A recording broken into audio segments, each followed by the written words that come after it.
Hey guys, Dave, Northeast Edible. Been getting some questions about what can go wrong with your fruit trees and what happens. I have a lot of successes, but we also have a lot of issues in the orchard, and it's not all well and good. Obviously, there's pests, there's insects, there's disease. So this year has been a crazy wet year, and we've had some pest pressure. We've had some losses. I've talked about a couple peach trees branches snapping, and I just wanted to show you, if you're looking at this picture right here, pretty gross, right? That's some of the pests that can affect your peaches. So what I'll do here, I'll just pull this right off, and you can see that's nasty. I'm not 100% sure what that is. So what I like to do, if I don't know what the pest is, I don't know what's happening to the fruit, I'll take a picture of it, obviously, and so I've got a picture of it, and then what I'll do, I'll look it up online.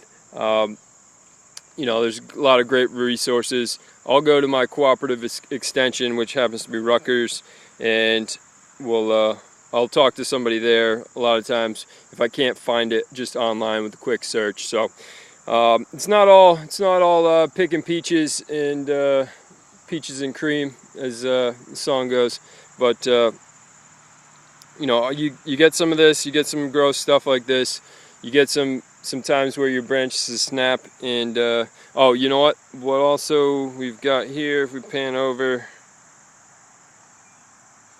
if you look real close right here, you can see that's a peach that's split. And you'll get that with a lot of rain as well. And you know what, it's perfectly fine for eating, but you're not going to be able to sell that guy if you're trying to sell at a farmer's market or wholesale it or whatnot. So you get a lot of pests with different fruit crops in general. Peaches are one of those. What I like to do, I've done videos of this in the past, I like to incorporate my animals and try to do integrated pest management practices, and that's done really well.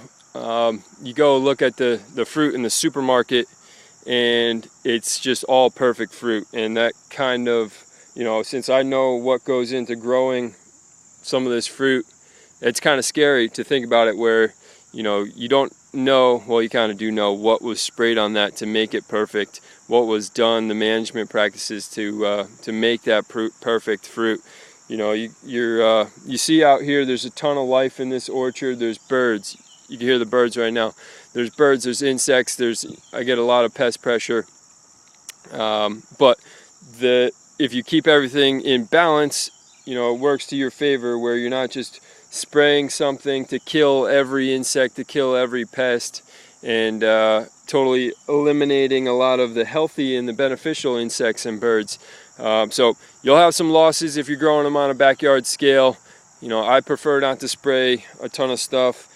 Whatever you do is up to you, but I know if I did spray this stuff, I could get it in the supermarket for cheaper. So I like to produce quality food, quality fruit for my family to eat, that I know what went into it and I know what didn't go into it, most importantly, and that gives me assurances that my family will not be poisoned by my food. So Dave, Northeast Edible, I like to grow fruit, but you know what, you do get some of these guys here, you get that looking on some of your fruit, and when you do see that, just pull it off. I like to dump it in water or throw it in a trash bag, and when I do dump them in water, I'll let it sit in water for a couple days, and it actually ferments and kills any bugs that are trying to live in that fruit. So that's what I'll do. You can do something different, you could do the same, it's up to you. But the most important thing is go out there and grow some fruit, and grow some food that'll support you and your family, and help provide food for you and your family, and not relying on that grocery store. So Dave, Northeast Edible, have a great day, guys.